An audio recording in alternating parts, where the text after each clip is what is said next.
Jackson! Officer Jackson, move those prisoners! Officer Benton! Kitchens aid staff! Officer Townsend, those rocks ain't gonna break themselves. What are you standing there for? Get moving! What are you looking at? Go on, get moving!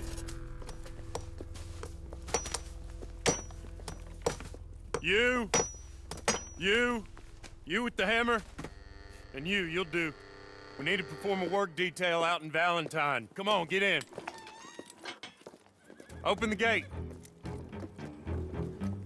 Come on, Milliken.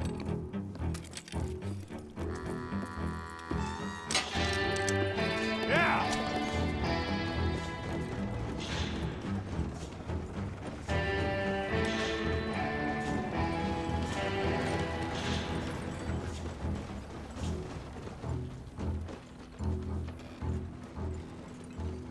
I tell you what, old Jameson is a wretched, sour old bastard, and no mistake. You lot stay calm in there. You aren't saying nothing. Well, you are now. Shut up.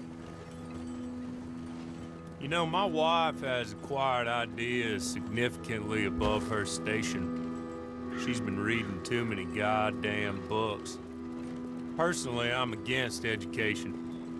Of women, I mean. And men, I guess. Unnecessary. Doesn't add much to the world. Education.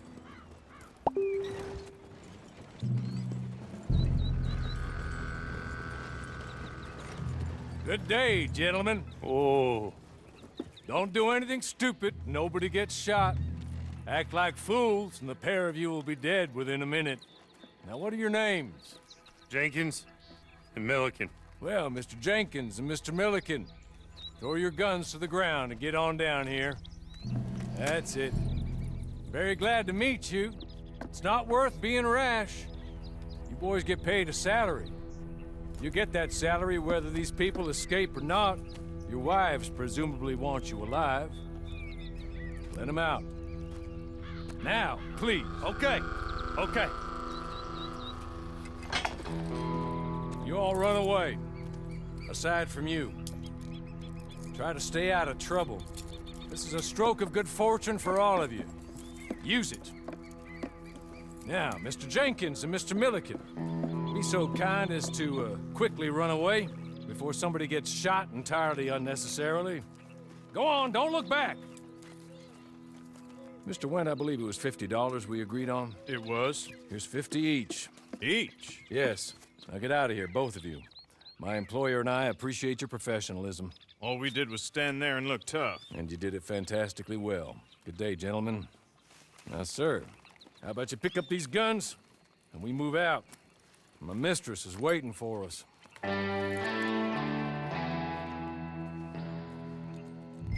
Come along. Then you better get on this horse.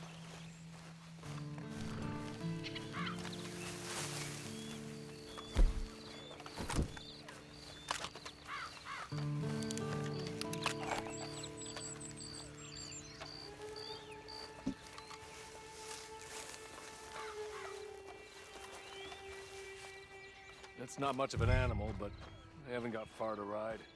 You won't get far without a horse. Come back.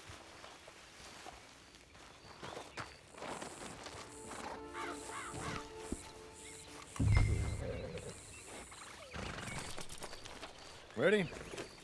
Wonderful. I hope you'll forgive the secrecy. My employer particularly values discretion. My name is Mr. Horley, by the way. 6 months at Sisika Penitentiary, awaiting a hanging for a murder you did not commit. Must have felt a whole lot longer, my friend. You still seem strong, though. I mean, doesn't look like breaking all those rocks has left you entirely broken, in body or in spirit. I hope I am right about that. Rounding you folks up, and those sham trials, they were a disgrace. Made a mockery of the rule of law. Still can't quite believe they got away with it. There's others convicted when you came out breathing fire. Maybe you're like that too. Guess we'll see. Or maybe you just want to put it all behind you, forget you were in there at all. That would be fine, of course, but you will listen to my mistress first. She spent a good sum getting you folks out. You owe her an audience, at least.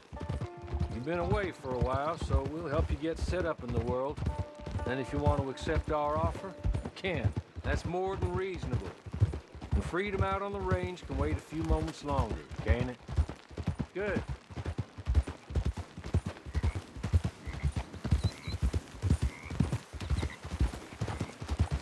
As soon as we're done, you can find your old posse.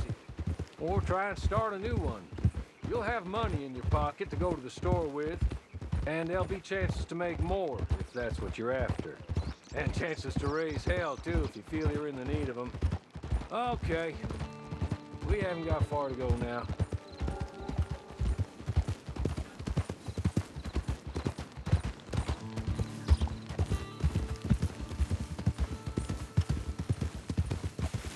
He's just up here. There's the camp. It's your horse.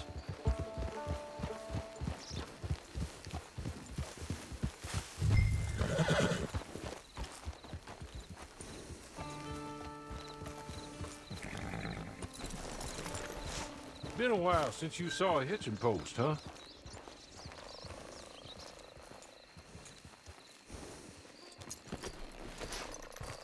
This way. She's anxious to meet you.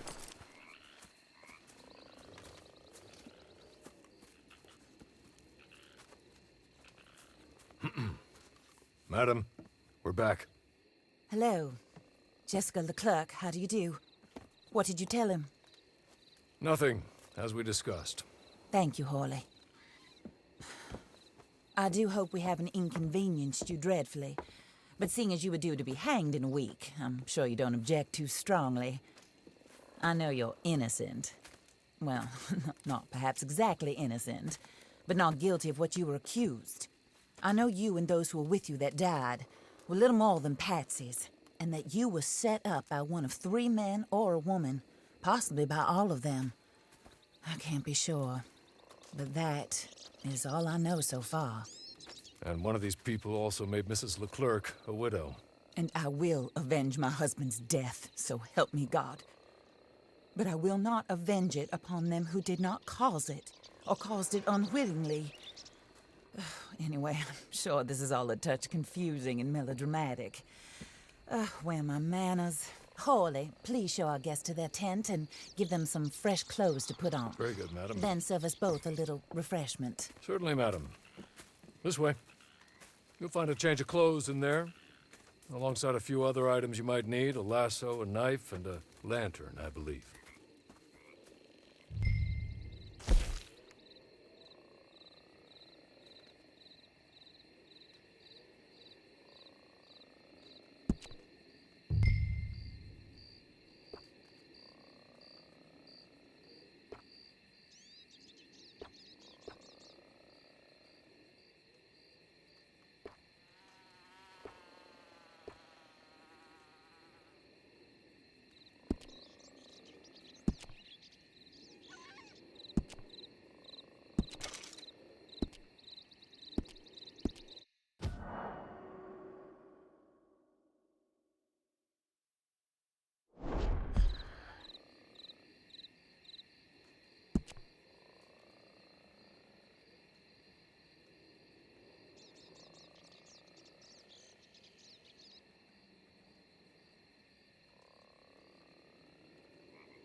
That looks more comfortable.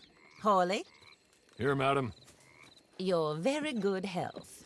I suppose it beats dying, Mrs. Leclerc's husband was murdered by one of his business partners.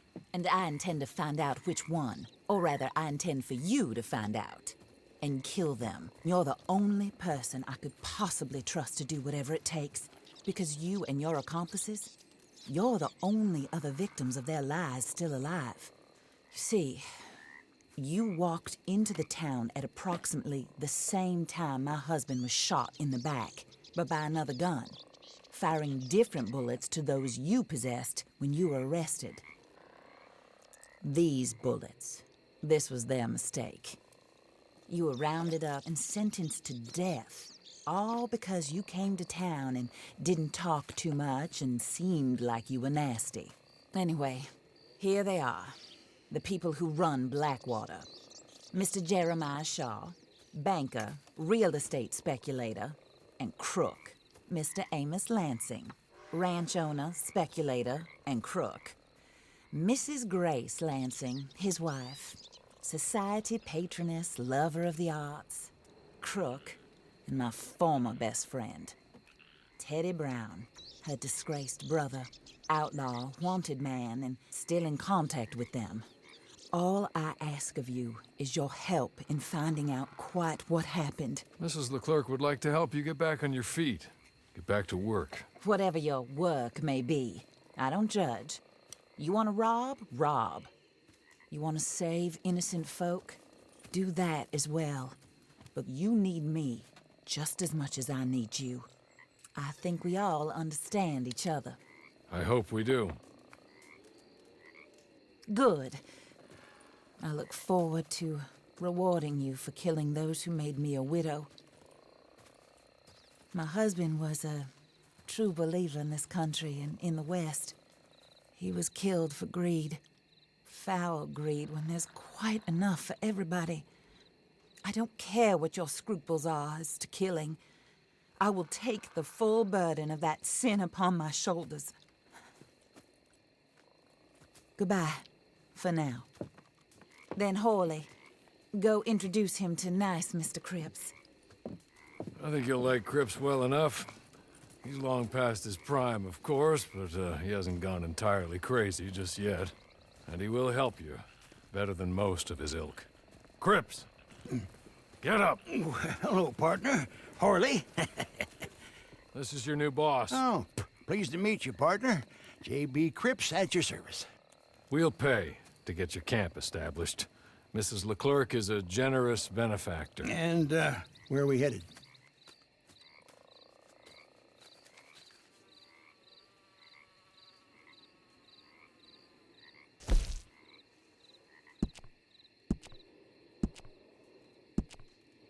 Oh, sir.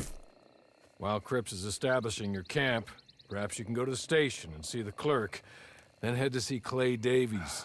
He's a horse thief, and not a terribly nice one. Then meet Cripps back at your camp. See you shortly, boss. Good luck. Get on to the station. It's not too far.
Hello. You must be, Harley's friend. He's one of us. He said you also were a discouraged man. I'm very discouraged. Disappointed Alden, that's me. Anyway, it's a pleasure to make your acquaintance. I find your reticence charming. Real charming. By the way, I heard you might want to earn a little money. Well, some gentlemen have been robbing our stages, and they are not part of the club, if you catch my meaning. If you can make them go away, I'm sure they will have something of interest to you. They're up in Cumberland Forest. See what you can do, okay? Here, by the way, a catalog. The latest issue. Just came into this armpit from a land more civilized. And if all works out, well, my colleagues and I move around these stations as needed. And all of us are very discouraged. We will all help a fellow sufferer with pertinent information. Good afternoon, sir.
Here, take this. It's Matt. Just be kind. Don't kill me, please.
I'll win again.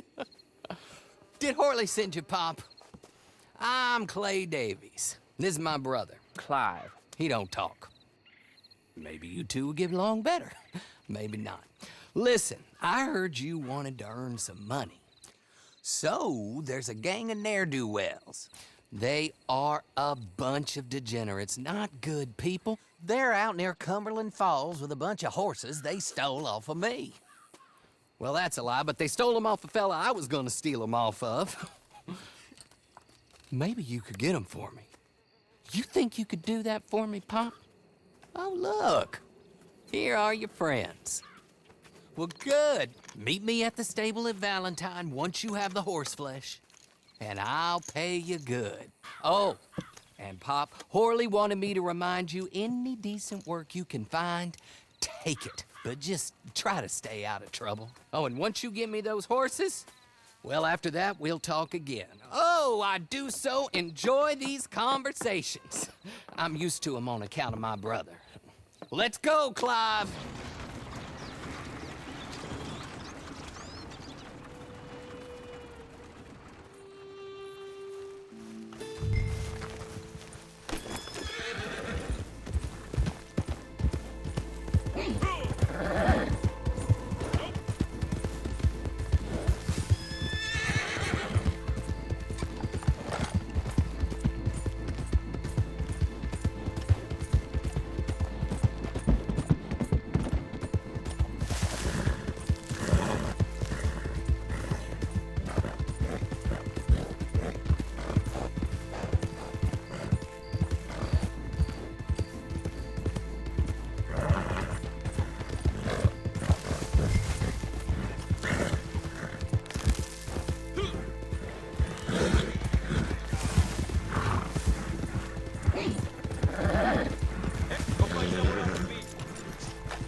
Well, Horley was right about you, dead right. Ain't that dandy?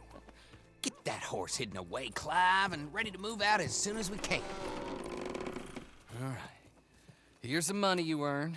Now listen, Horley came by and gave me a message. He said to go see your friend Cripps up at your camp. Now listen to me for a second. Any other decent horses you find, we'll buy them. Just as soon as we are set up, okay? Nice meeting you. You know what? Hold on, boy. I call him boy because I'm older. 30 minutes, he went black. Let's give our friend here back the horse. It's yours. A sign of faith and future business. If you want to buy any extras or sundries for the animal, head inside. They've got a lot available. See you soon. Come on, Clive.